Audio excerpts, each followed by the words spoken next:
kulanti wanaagsan habi wanaagsan waa suldaanka TV wararkeena waxa ugu waaweyn madaxweynihii hore Soomaaliya Maxamed Cabdullaahi Farmaajo oo guri qasriya looga dhisay deegaanka Ceel Jaalle gobolka Shabeellada Hoose oo ka tirsan maamulka Koonfur Galbeed Soomaaliya waxaan muuqaalkan ku faahfaahin doonaa lacag ku dhow $300,000 oo gurigaasi lagu dhisay dooqa Farmaajo ee doorashada Shabeellada Hoose iyo madaxweynihii labaad oo halkaasi guri ku yeelanaya maxayse ahayd fariinta madaxweyne Xasan u diray Farmaajo ee ku saabsan joojinta ololaha ururinta lacagta oo lagu sheegay in loogu mahad celinayo Maxamed Farmaajo iyo fariinta uga timid madaxweynaha Jamhuuriyadda Soomaaliya muuqaalkan ayaa ku soo koobaya gudoomiyaha baarlamaanka Soomaaliya Aadan Maxamed Nuur Aadan Madoobe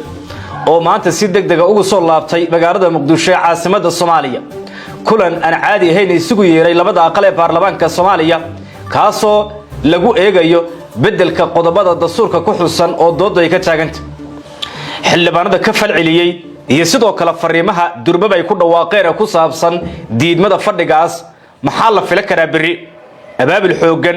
oo xildhibaanada mucaaradka taabacsan ay ka bilaabeen magaalada Muqdisho ee caasimadda Soomaaliya xilli lagu wado in xafiiska Aadan Madoobe laga sii daayo warqad ay ku qoran yihiin ganaax labaad oo la siinayo xildhibaanadii dhawaan fawdada ka bilaabay fadhiga Villa Hargeysa wararkeena kale waxa ugu waaweyn lafta garan oo amar ku bixiyay in la soo qabtay sargaal lagu magacaabo Cabdiraxmaan Niishow kaasoo la sheegay inuu hogaaminayay dagaalkii Baydhabo iyo hoostaga sargaalkan ciidanka militariga ka tirsan yahay halkuu imika ku sugan yahay madhabaasa dhaawac culus inuu soo gaaro dagaalkii shalay Baydhabo qodobadaas iyo qodobo kale ayaan dul istaagi doonaa tibinta daqiiqadaha kooban ee muuqaalkan ila joog bilow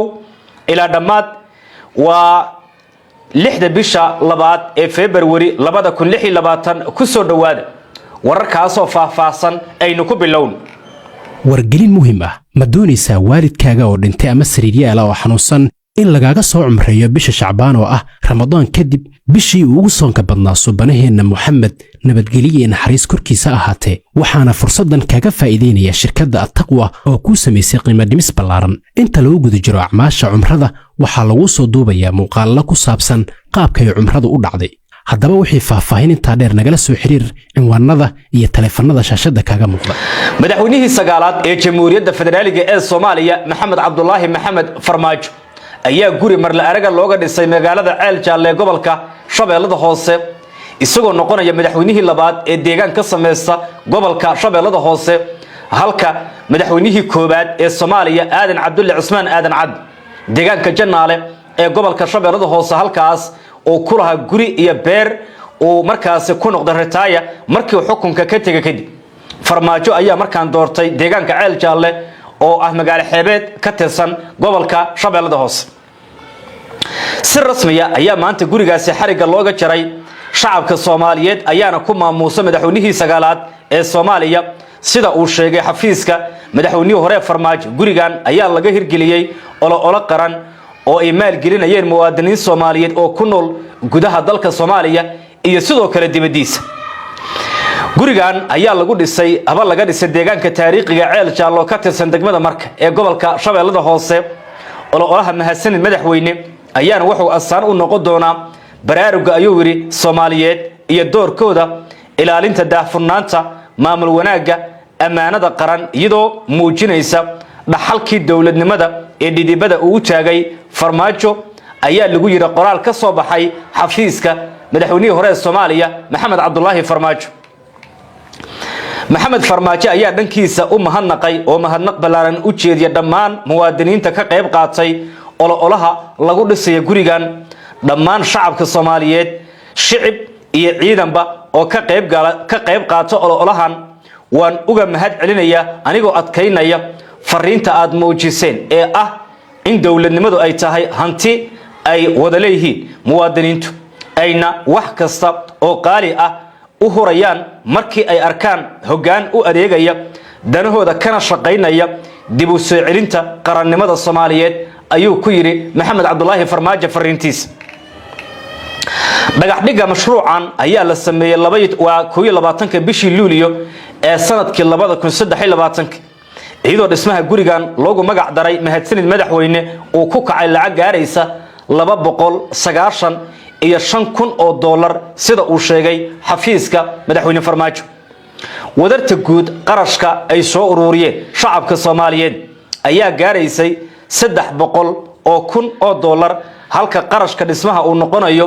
300 oo 5 ku dhiman sida lagu xuso markaasi warqad madaxweyne Farmaajo oo waraysi kooban markaasi siiyay barnaamijka Cabdijaliil ayaa waxa uu ka hadlay يعني dhacdooyinka laga diiwaan geliyo dooda ku saabsan dhismaha gurigan waxaana uu sheegay in bilihii ugu horeeyay iyadoo ay socoto ololaha markaasi dhismahan uu soo wacay madaxweynaha jamhuuriyadda Soomaaliya maxamed waa xasan sheekh maxamuud taasoo ku sheegay in uu ka codsaday in gurigaasi la joojiyo dhismihiisa iyo ururinta lacag waa in la joojiyo ururinta lacag taasoo ku sheegay inay soo dhamaatay ololihii ku saabsanaa arrimaha doorashada sidaas daraadeed ay carqalad ku noqonayso sida uu sheegay Farmaajo weeyaan qorshaha dawladda Farmaajo oo lagu wareysay barnaamijka markaasi Cabdijaliil ayaa waxa uu sheegay in ururinta lacag ay sii soco lahayd muddo dheer balse uu hakiye kadib markii madaxweyne xasan soo wacay una sheegay arrintaasina caqabad ku noqotay socodsiinta shaqada dawladnimada maadaama attentionka shacabka iyo hadalhayntaba ay markaasi u jeesatay dhinaca ololaha la magac baxay xilligaas mahadsanid madaxweyne Farmaajo ayaa la weydiiyay sidoo kale sababta uu ku doortay deegaanka Ceel Jaalle duleedka marka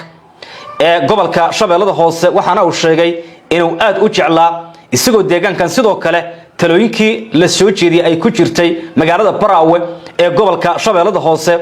isagoo halkaas ku sheegay inuu ka doorto Baraawe asbaabaha gurigana uu ku sheegay inay tahay in meel u dhow ay ku taala beerta guriga madaxweynihii hore Soomaaliya Aadan Cabdulle Cusmaan Aadan Cabdi sidaasina uu u dhawaaday isla beertaas madaxweynihii hore Soomaaliya Aadan Cabdulle gurigan ayaa la sheegay inuu saaran yahay xeebta lagu magacaabo deegaanka Sambuusa oo ah halka loo yaqaano dadka markaasi deegaankuna ay aad ugu dalxiisagaan Farmaajo ayaa sheegay in deegaan dalxiiseed uu yahay deegaankan muhiimad gaar ah xambaarsan sababta uu Baraawe uga doortana ay tahay goobta uu ku yaalo beerta ka agdhow markaasi Aadan Cabdulle iyo sidoo kale qorshaha ku saabsan in si wada jir looga wada shaqeeyo يعني ومهدعينta shacabka sida uu sheegay isagu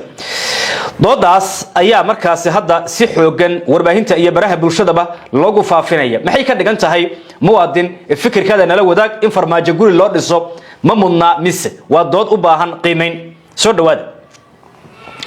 wararkan kale ayaan eegaynaa gudoomiyaha baarlamaanka Soomaaliya Aadan Maxamed Nuur Aadan Madoobe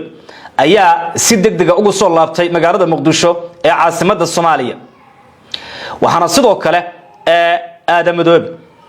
markii uu ku soo laabtay iclaamiye fariin rasmi ah oo loo diray labada aqal ee baarlamaanka Soomaaliya kuwaas oo lagu sheegay in laga doodayo markaasi dib u eegista dastuurka qodobada ku xusan ee dooda ka taaganta gudoomiyaha baarlamaanka Soomaaliya ayaa xogeyntiisu waxay faafisay in berri oo sabti ah taariikhduna ay ku beegan tahay 7 bisha 2026 uu jiro kulanka labada aqal ee baarlamaanka Soomaaliya ajandahuna uu yahay dib u eegista dastuurka marxaladda labaad ka doodista soo jeedimaha wax ka bedelka dastuurka cutubka afraad wax ka bedel kooban oo ku saabsan cutubka 49aad kontonaad afraad cutubka afraad ee dastuurka goobta ayaa lagu sheegay inay tahay fil Hargeysa saacaduna 9 subaxnimo ama 3 saac oo subaxnimo oo markaasi biri Aadan Madoobe ayaa maanta dib ugu soo laabtay magaalada Muqdisho kadib safar uu ku tagay magaalada Addis Ababa ee dalka Itoobiya soo laabashadiisa ayaana ku soo aadaysay xilli la filayay in maalinta berrita uu qabsoomo fadhiga wada jirka labada aqal ee baarlamaanka Soomaaliya kaasoo lagu waday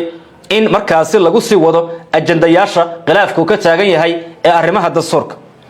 xubno wararkooda markaasi lagu kalsoon yahay ayaa u xaqiijinaya warbaahinteen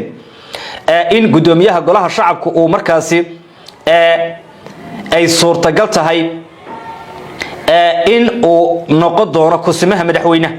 sidaas daraadeed fadhigan uu shirgudoomi doono gudoomiye ku xigeenku waxaana wararku ay xaqiijinayaan in abshirow ay u badan tahay inuu markaasi shirgudoomiyo kulanka markaasi ee labada aqal ee baarlamaanka Soomaaliya isaga iyo sidoo kale